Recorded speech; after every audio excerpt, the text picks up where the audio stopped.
అధ్యక్ష, ప్రభుత్వం సెనియర్ తుఫాన్ అంటూ హడావిడి చేస్తుంది. మంచిదే అధ్యక్ష, కానీ నిన్న గౌరవ ముఖ్యమంత్రి గారు ఒక ఆజ్ఞ జారీ చేశారు. 7 రోజులు ఎవరు సముద్రంలోకి వెళ్ళకూడదని. అధ్యక్ష, నేను ఈ ప్రభుత్వాన్ని ఒక్కటే అడుగుతున్నాను. మీరు వేటను నిషేధించారు, బాగానే ఉంది. మరి ఆ మత్స్యకారుడి ఇంట్లో ఆకలిని కూడా నిషేధించారా? 7 రోజులు వాళ్ళు పస్తులు ఉండాలా? వారికి భరోసా ఏది? కేవలం పేపర్ స్టేట్మెంట్లు ఇస్తే పట్టు నిండదు అధ్యక్ష. మా డిమాండ్ ఒక్కటే, ఈ రోజు సాయంత్రం లోపు ప్రతి మత్స్యకారుని ఖాతాల్లో సరే మీ సమయం అయిపోయింది. మంత్రి గారు సమాధానం చెప్తారు.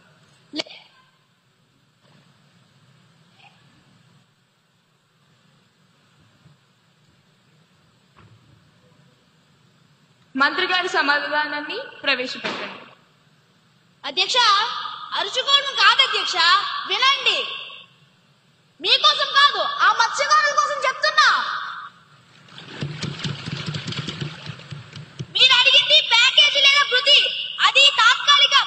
నేను ఇవ్వబోయేది శాశ్వత పరిష్కారం. రాసుకోండి రికార్డుల్లోనే. ఇది నా స్టేట్మెంట్. ఇకపై తుఫాను హెచ్చరికల వల్ల ప్రభుత్వం ఎప్పుడైతే వేటను నిషేధిస్తుందో ఆ నిషేధిత రోజుల్లో ఉపాధి హామీ పథకం 10 దినాలుగా పరిగణిస్తాం.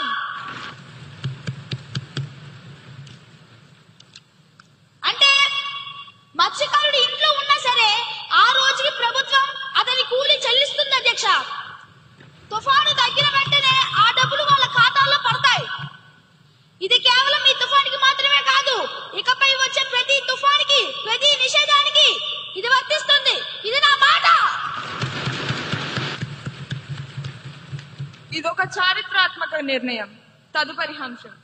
అసలు లెక్కలేవి 100లో అంటే సమాధానమైన అధ్యక్ష. దాట వేయకండి. పైలట్ సెంటర్లో ఎప్పుడు వస్తాయి? డేట్ చెప్పమనండి అధ్యక్ష. చెప్పండి.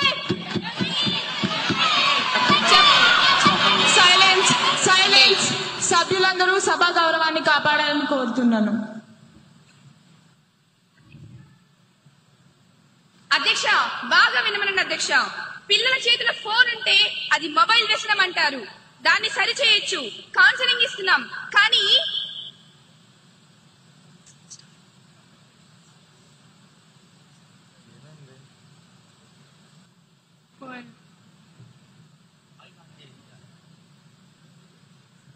అధ్యక్ష, మా మైకులు కట్ చేశారా? మళ్ళీ కథల యాక్షన్ ఎప్పుడు? యాక్షన్ ప్లాన్ ఏది? కానీ ప్రభుత్వం ఏం చేసినా గుడ్డిగా వ్యతిరేకించే మీ మైక్ వ్యసనానికి మాత్రం ప్రపంచంలో ఏ రీహాబిలిటేషన్ సెంటర్ మందు కనిపెట్టలేదు అధ్యక్ష. పిల్లలకి కౌన్సిలింగ్ పనిచేస్తుంది, కానీ మీకు పని చేయదు. పైలట్ సెంటర్ల మీద దృష్టి పెట్టాం అధ్యక్ష మేము. మీరు కేవలం అల్లరి మీద మాత్రమే దృష్టి పెట్టారు అధ్యక్ష. తేడా అదే అధ్యక్ష. ధన్యవాదాలు అధ్యక్ష. 241103 క్వశ్చన్ పై గౌరవ హెచ్ఆర్డి మినిస్టర్ గారిని స్పందించవలసిందిగా కోరుతున్నాను. గౌరవనీయులైన అధ్యక్ష గారికి నా హృదయపూర్వక నమస్కారాలు. అధ్యక్ష, ప్రతిపక్ష నాయకులు అడిగినటువంటి ప్రశ్నలలో మొదటి ప్రశ్న, విద్యార్థులు స్కూల్ బ్యాగ్ బరువుకు అనుమతించబడిన ప్రమాణం ఏమిటి? అధ్యక్ష, దానికి నా సమాధానం ఎన్సీఈఆర్టీ మార్గదర్శకాల ప్రకారం బ్యాగుల తేలికగా ఉంచాలని సూచన ఉంది అధ్యక్ష. రెండవ ప్రశ్న, బ్యాగ్లెస్ డేస్ సంఖ్యను పెంచే ప్రస్తావన ప్రభుత్వానికి ఉన్నదా? అధ్యక్ష, లేదు అధ్యక్ష. బ్యాగ్లెస్ డేస్ పెంపు ప్రతిపాదన అనేది లేదు అధ్యక్ష. మూడవ ప్రశ్న, బ్యాగ్లెస్ డేస్ అమలులో ప్రభుత్వం తీసుకున్న చర్యలు ఏమిటి? దానికి నా సమాధానం సెమిస్టర్ వారి పుస్తకాలు ప్రారంభించాం అధ్యక్ష. ప్రతి శనివారం బ్యాగ్లెస్ డేగా అమలు చేశాం అధ్యక్ష. ధన్యవాదాలు అధ్యక్ష. గౌరవ ఎమ్మెల్యే లక్ష్మీ నరసింహ గారిని సప్లిమెంటరీ క్వశ్చన్ కి అనుమతిస్తున్నాను.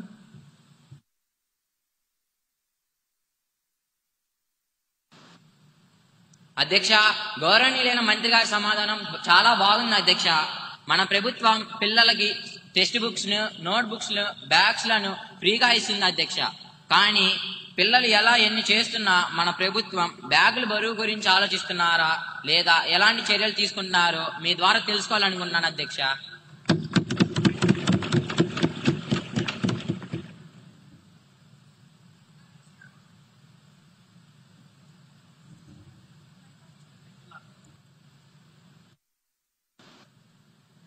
అధ్యక్ష, గౌరవ సభ్యులారా, మేము సెమిస్టర్ విధానం తెచ్చాం, సెమిస్టర్ సిస్టమ్ ను తెచ్చాం. అంటే సగం పుస్తకాలే ఉంటాయి అధ్యక్ష. కానీ అందులో చివర నో బ్యాక్ డే కూడా తెచ్చాం అధ్యక్ష. ధన్యవాదాలు అధ్యక్ష. 241104 క్వశ్చన్ పై గౌరవ పంచాయతీరాజ్ శాఖ మంత్రి గారిని స్పందించవలసిందిగా కోరుతున్నాను. గౌరవనీయులైన అధ్యక్షుల వారికి నా నమస్కారము. సభాసభ్యులు అడిగిన ప్రశ్నకి నా దగ్గర చక్కటి సమాధానం ఉంది. అడవి తల్లి బాట కార్యక్రమంలో ఎంతమంది గిరిజన టోలీలు కవర్ అయ్యాయి? దీనికి నా సమాధానం, గుర్తించిన గిరిజన టోలీలు 250 మంది. అందులో మొదటి దశలో 100 టోలీలను కవర్ చేశాము. రెండవ ప్రశ్న, ఈ కార్యక్రమం కోసం ఇప్పటి వరకు ఎంత వ్యయం జరిగింది? ఇప్పటి వరకు 1000 కోట్ల వ్యయం చేశాం.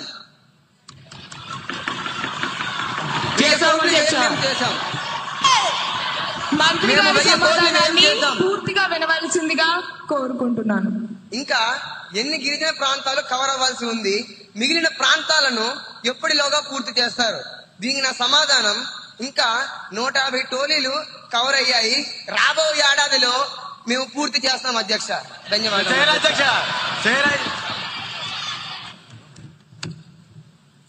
గౌరవ ఎమ్మెల్యే కుమారి ఉదయశ్రీ గారిని సప్లిమెంటరీ క్వశ్చన్ అడగడానికి అనుమతినిస్తున్నాను. గౌరవనీయులైన అధ్యక్ష, ముందుగా అవకాశం ఇచ్చినందుకు ధన్యవాదములు. అధ్యక్ష, మంత్రి గారు సమాధానం చెప్పేటప్పుడు గణనీయమైన సంఖ్య అని చెప్పారు. కానీ అంకెల్లోనే స్పష్టత లేకపోతే ఇంకా అభివృద్ధిని ఎలా కొలుస్తాం అధ్యక్ష? మా ఆవేదన ఒక్కటే అధ్యక్ష, గిరిజన టోలీలు ప్రధానంగా గ్రామీణ ప్రాంతాల్లోనే ఉన్నాయి అధ్యక్ష. వాటికి అభివృద్ధి జరగకపోతే రాబోయేది ముందుగానే వర్షాకాలం. ఇప్పుడు కానీ ఆ కార్యక్రమాలు అనేవి చేపట్టకపోతే అసలు అక్కడికి వెళ్ళడానికి రోడ్డు సౌకర్యమే ఉండదు అధ్యక్ష.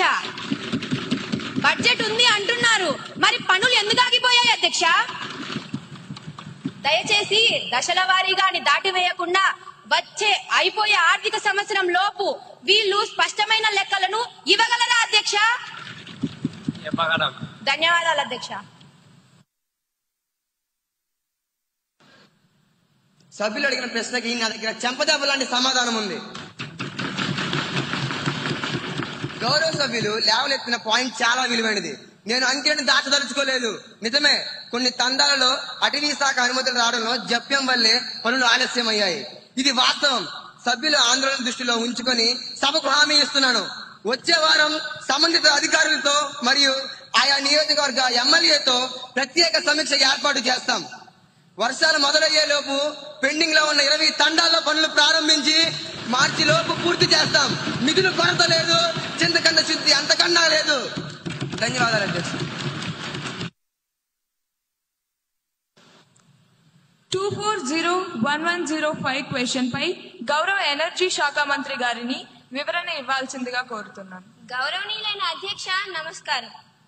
గౌరవనీయులైన అధ్యక్ష, ప్రతిపక్షం వారు అడిగిన మొదటి ప్రశ్న, ఆంధ్రప్రదేశ్ లో మొత్తం విద్యుత్ ఉత్పత్తిలో సౌరశక్తి వాటా ఎంత? అధ్యక్ష, రాష్ట్ర విద్యుత్ లో ఉత్పత్తి సౌరశక్తి గణనీయమైన వాటాను ఇస్తుంది అధ్యక్ష. రెండవ ప్రశ్న, గత ఏడాది రాష్ట్రంలో సోలార్ శక్తి సామర్థ్యం ఎంత జోడించబడింది? అధ్యక్ష, గత ఆర్థిక సంవత్సరంలో కొత్త సౌర సామర్థ్యం రాష్ట్ర గ్రిడ్ కు సాధించబడింది అధ్యక్ష.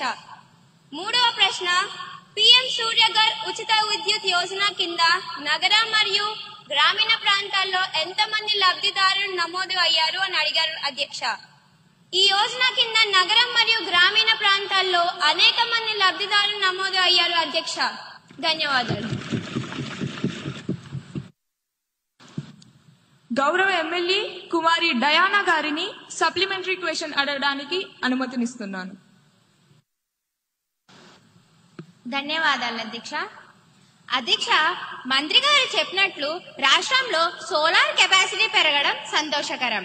పిఎం సూర్యఘర్ పథకం ద్వారా ప్రజలకు ఉచిత విద్యుత్ లభిస్తోంది. దీన్ని మేము సంతోషంగా స్వాగతిస్తున్నాం అధ్యక్ష. అయితే అధ్యక్ష, క్షేత్రస్థాయిలో ఒక ఆచరణాత్మక సమస్య ఉంది అధ్యక్ష. ప్రజలు దరఖాస్తు చేసుకుంటున్నారు, సబ్సిడీ వస్తోంది, కానీ నెట్ మీటరింగ్ బిగించేటప్పుడు డిస్కమ్ అధికారులు నెలల తరబడి సమయం తీసుకుంటున్నారు అధ్యక్ష. ఇదేంటి అధ్యక్ష? పైన ప్యానల్స్ ఉండి కింద మీటర్లు లేకపోతే విద్యుత్తు గ్రిడ్ కు వెళ్ళదని వాళ్ళకు తెలియదా అధ్యక్ష? వినియోగదారులకు లాభం రాదని వాళ్ళకు తెలియదా అధ్యక్ష? అధ్యక్ష, నా విన్నపం ఒకటే. అప్లికేషన్ ఆమోదించిన 15 రోజుల్లోపే ఖచ్చితంగా నెట్ మీటర్లు బిగించాలని ప్రభుత్వం ఒక కఠినమైన గడువు విధిస్తే ఈ పథకం మరింత వేగంగా ప్రజల్లోకి ఖచ్చితంగా వెళ్తుంది అధ్యక్ష. ధన్యవాదాలు అధ్యక్ష. చాలా మంచి పాయింట్ రేస్ చేశారు. ఇది నిజంగా సామాన్యుడికి ఉపయోగపడే సూచన. రాజకీయాలకు అతీతంగా ఇలాంటి సలహాలు వస్తేనే సభకు గౌరవం. మంత్రి గారు, ఈ విషయంపై మీ స్పందన ఏంటి? అధ్యక్ష, సభ్యులు లేవనెత్తిన అంశంతో నేను పూర్తిగా ఏకీభవిస్తున్నాను. సోలార్ ప్యానెల్స్ బిగించడం ఎంత ముఖ్యమో నెట్ మానిటరింగ్ అంతకన్నా ముఖ్యం అధ్యక్ష. కొన్ని చోట్ల జాప్యం జరుగుతుందన్న మాట వాస్తవమే. గౌరవ సభ్యుల సూచనను పరిగణలోకి తీసుకొని నేను ఇప్పుడే సభలో హామీ ఇస్తున్నాను అధ్యక్ష. వచ్చే సోమవారం లోపు డిస్కమ్ అధికారులకు స్పష్టమైన ఆదేశాలను జారీ చేస్తాం అధ్యక్ష. ఇకపై దరఖాస్తు చేసుకున్న 2 వారాల్లోపు మీటర్ బిగించకపోతే దానికి సంబంధిత అధికారులపై కఠినమైన చర్యలు తీసుకుంటాం అధ్యక్ష. మంచి సూచన ఇచ్చిన ప్రతిపక్ష నాయకులకు మా ప్రభుత్వం తరపున ధన్యవాదాలు.